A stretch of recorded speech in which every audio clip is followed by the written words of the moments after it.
ఈరోజు మనం 3 ట్రేడ్స్ మాత్రమే చేసాము. 18,000 రూపీస్ ప్రాఫిట్‌తో డే అయితే క్లోజ్ చేసాము. ఒకవేళ మీరు ట్రేడింగ్ చేస్తుంటే వెంటనే ఈ వీడియోని లాస్ట్ వరకు చూడండి గైస్. సో ఎందుకంటే మీలో చాలామంది ఏదైనా ఒక స్ట్రాటజీ పైన వర్క్ చేసినప్పుడు ఒక 1 వీక్ లేదంటే 2 వీక్స్ లేదంటే 3 వీక్స్ ఒక 1 మంత్ ట్రై చేసిన తర్వాత సో దాంట్లో రిజల్ట్స్ రావాలంటే అని చెప్పేసి చాలామంది స్ట్రాటజీస్ అయితే చేంజ్ చేస్తూ ఉంటారు.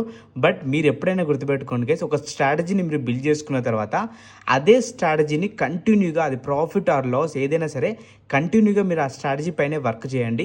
అండ్ ఎప్పుడు మీరు గుర్తుపెట్టుకోవాల్సిన విషయం ఏంటంటే ఓవర్ ట్రేడింగ్ని తగ్గించుకోండి. ఓవర్ ట్రేడింగ్ తగ్గించుకొని మీరు ట్రేడ్ చేస్తే మీరు మంచి ట్రేడర్ అయితే అవుతారు.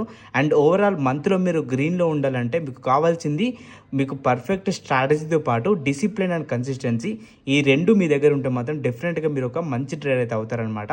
ఒకవేళ మీరు ట్రేడింగ్ నేర్చుకోవాలి అనుకుంటే ఓవర్ ట్రేడింగ్ ప్రాబ్లం ఉండి మీరు చాలా కంట్రోల్ చేసుకోలేక ఓవర్గా ట్రేడ్ చేస్తున్నట్లయితే వెంటనే మన అకౌంట్ని ఫాలో చేసి నాకు DM చేయండి. Thank you so much.